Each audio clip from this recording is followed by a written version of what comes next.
नमस्कार. मी डॉक्टर ज्योती मिलिंद रामपूरकर. आरोग्याचा उच्च दर्जा करण्यासाठीच्या आपल्या या प्रयत्नात सर्वांचं मनापासून खूप खूप स्वागत. आज आपण अगदी सर्वसामान्य नेहमी आढळणारा प्रश्न म्हणजे खोकला, कफ या संबंधीचा विचार करणार आहोत. खोकला म्हणजे एक शरीराची रिफ्लेक्स ॲक्शन आहे. म्हणजे शरीराला अनावश्यक असलेले स्राव जर फुफ्फुसात निर्माण झाले किंवा श्वासनलिकेत निर्माण झाले किंवा शरीराला नकोसं असणारा बाहेरचा कुठलाही पदार्थ श्वासनलिकेत जायला लागला तर शरीर ताबडतोब त्याला प्रतिरोध करतं आणि त्याचा परिणाम म्हणून खोकला येतो. खोकला येण्याचे कारण हे दोन ठिकाणापासून निर्माण होतात. ते म्हणजे अप्पर रेस्पिरेटरी सिस्टीम आणि लोअर रेस्पिरेटरी सिस्टीम. म्हणजे नाकापासून घशापर्यंत स्वरेंद्रापर्यंत जो भाग आहे तो अप्पर रेस्पिरेटरीमध्ये येतो आणि श्वासनलिका फुफ्फुस हे भाग अधोक भाग हा श्वसन संस्थेचा. आणि इथे निर्माण होणारे जे आजार असतात त्यामध्ये खूप कॉमन आढळणारा म्हणजे ट्युबरक्युलोसिस, तसंच त्यासोबत न्यूमोनिया, मग तो व्हायरल असेल किंवा बॅक्टेरियल असेल किंवा फंगल असेल, तसंच काही ट्युमर्स, कॅन्सर्स ह्या आजारांचा परिणाम म्हणून जो खोकला येतो तो आपण केवळ प्रथमोपचार किंवा पथ्यापथ्य यावर विसंबून न राहता त्याची रुग्णालयात शरीर होऊन व्यवस्थित तज्ज्ञांच्या मार्गदर्शनाखाली चिकित्सा घ्यावी लागते. तर आपण त्यासंबंधी आज बोलत नाही आहेत. तर अप्पर रेस्पिरेटरी सिस्टीम विशेषतः घशाशी संबंधित असणारे प्रश्न आणि तेच खूप वेळा खूप मोठ्या प्रमाणात कॉमन असतात. म्हणून घशाची प्रतिकारशक्ती खोकला येऊ नये म्हणून कशी वाढवायची, तसंच आलेला खोकला कधी कधीही औषधं घेऊन सुद्धा खूप काळ टिकतो. तर त्यासाठी सुद्धा योग्य पथ्यापथ्य केलं तर तो लवकर कंट्रोलमध्ये येतो. या संबंधीचा आपण आज विचार करणार आहोत.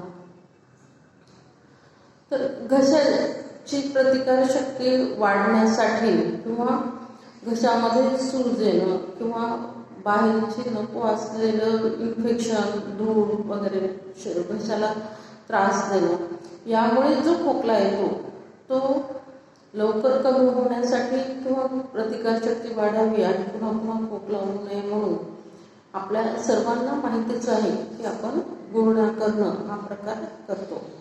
मग त्यासाठी बरेच जण मिठाच्या पाण्याच्या गुळण्या करतात. आयुर्वेदामध्ये त्यासाठी गरम पाणी तर सांगितलेलंच आहे, पण त्यासोबत वेगवेगळे काढे वापरायचे आहेत. यामध्ये हळद पाण्यात टाकून काढा करून गाळून घ्यायचा. तसंच काथ हा सुद्धा श्रेष्ठ असा खोकला कमी करणारा द्रव्य आहे. बिड्याच्या पाण्यात जेव्हा आपण काथ वापरतो तो काथ पाण्यात उकळून त्या काढ्याने पण गुळण्या करू शकतो. तसंच त्रिफळाचा काढा आणि हळद किंवा त्रिफळा किंवा काथ किंवा ज्येष्ठमध यापैकी आपल्याला कुठलं औषध चांगलं सूट होतं, कारण हे औषध घरगुती वापरांच्याच वस्तू आहेत. यापैकी योग्य ते द्रव्य घेऊन ते पाण्यात उकळून गाळून त्याचा काढा घ्यावा. काढा हा नेहमी सोचवेल एवढा गरमच असावा आणि याची ॲक्शन अशी होते की गरम तापमानामुळे घशाच्या जवळ असलेले व्हेसल्स यांचं डायलेटेशन होतं आणि त्यामुळे तिथलं रक्तसंवहन सुधारतं. ब्लड सर्क्युलेशन सुधारल्यामुळे तिथे इम्युन सिस्टीम जास्त ॲक्टिव्ह होते आणि म्हणून इन्फेक्शन असेल त्याच्याशी प्रतिरोध चांगल्या प्रकारे केला जातो आणि तसंच तिथे असणारी सूजसुद्धा त्यामुळे कमी होते. म्हणून या काढ्यांचा गुळण्या करणं हे खोकला सुरू होताच आवश्यक आहे.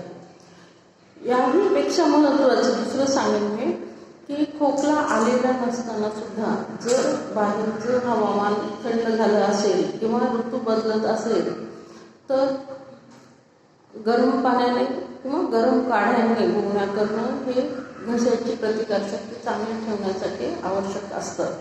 म्हणजे आपल्याला खोकला आलेला नसताना सुद्धा जर आपण अशा पद्धतीनं घशाची काळजी घेतली तर खोकला होणार नाही किंवा झालेला सुद्धा लवकर कंट्रोलमध्ये येईल. तसंच तिथली स्थानिक सूज कमी होण्यासाठी काही घरगुती वस्तू आपण घशात ठेवून सावकाश रस घेणं हे सुद्धा एक अतिशय प्रभावी आणि उपयोगी सोपा असा उपचार आहे. यामध्ये हळद आणि गूळ समान प्रमाणात एकत्र करून त्याची गोळी तोंडात ठेवून सावकाश रस घ्यायचा किंवा ज्येष्ठ मधाचा तुकडा तोंडात ठेवून सावकाश रस घ्यायचा किंवा बेहडा आजीबाईंच्या बटव्यात असतो आपल्याला माहिती आहे, तो सुद्धा तोंडात ठेवून बेहड्याचा तुकडा तोंडात ठेवून सावकाश रस घ्यायचा. हे आपण सहज करू शकतो. याचे कुठलेही दुष्परिणाम होत नाहीत. त्यासोबतच अगदी सोपं सहज उपलब्ध असणारं खोकल्यावरचं घरातल्या घरातलं उत्तम औषध म्हणजे विड्याचं पान.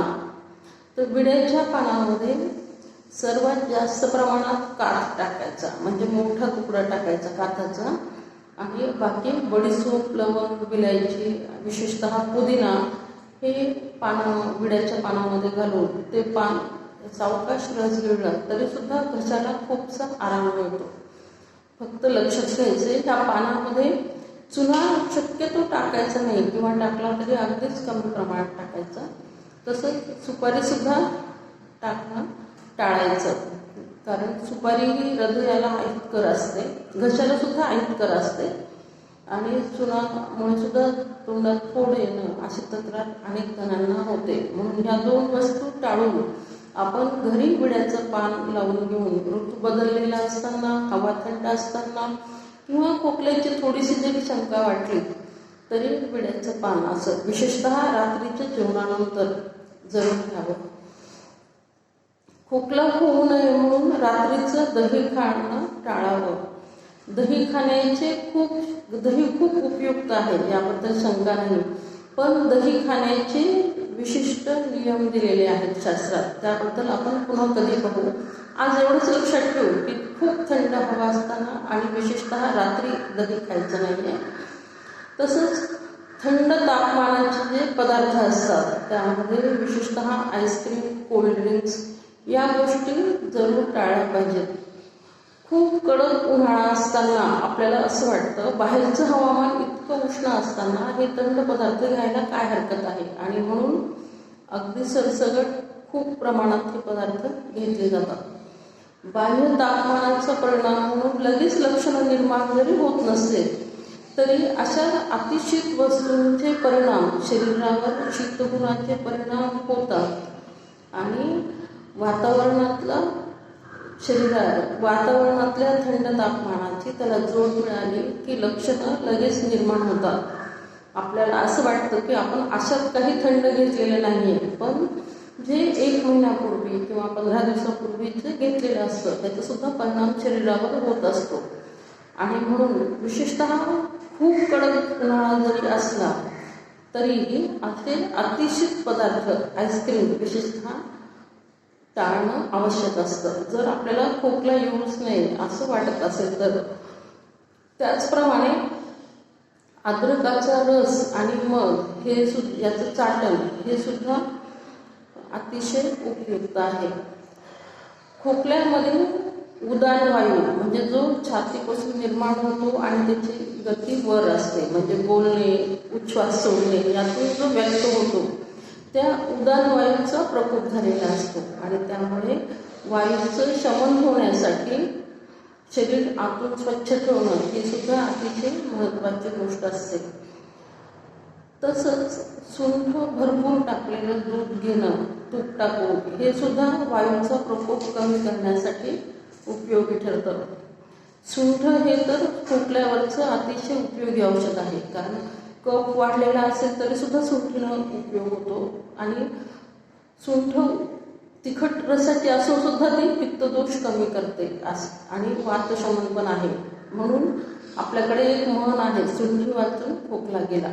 कारण सुंठ हे खोकल्यावरचं अतिशय चांगलं उपयोगी औषध आहे. कुठलाही दुष्परिणाम न करणारं असं औषध आहे. ऋतू बदलत असताना, विशेषतः वसंत ऋतू सुरू होत असताना कफदोष, सर्दी, खोकला ह्या गोष्टी वाढतात. म्हणून अशा वेळी आधीच थंड गरम पाण्याच्या गुळण्या करणं, कोमट पाणी पिणं आणि घशाची काळजी घेणं हे आपण जरूर केलं पाहिजे. तसंच बाकीच्या सुद्धा शीत ऋतूमध्ये उष्ण तापमानातील पाण्याच्या गुळण्या किंवा काढ्यांच्या गुळण्या घेऊन घशाची प्रतिकारशक्ती आपण निश्चित चांगली ठेवू शकतो. यानंतर फळांपैकी डाळिंब हे विशेषतः कासगणं किंवा म्हणजे खोकला दूर करणारं हे एक अतिशय श्रेष्ठ फळ सांगितलेलं आहे. त्यामुळे डाळिंबाचं सुद्धा नेहमी आपण विशेषतः ज्यांना नेहमी खोकला येतो त्यांनी शक्तिवर्धक म्हणून डाळिंब हे फळ नेहमी आपल्या आहारामध्ये ठेवलं पाहिजे. या पद्धतीने आपण घशाची काळजी घेऊ शकतो. घरच्या घरी असणारे द्रव्य वापरून पथ्य करून आपण खोकला फार लांबणार नाही हे अगदी सहज साध्य करू शकतो. ही माहिती जर आपल्याला आवडली तर आपल्या मित्रपरिवार नातेवाईकांमध्ये शेअर करा आणि अजूनही जर चॅनलला सबस्क्राईब केलं नसेल तर आधी आठवणीने सबस्क्राईब करा. धन्यवाद.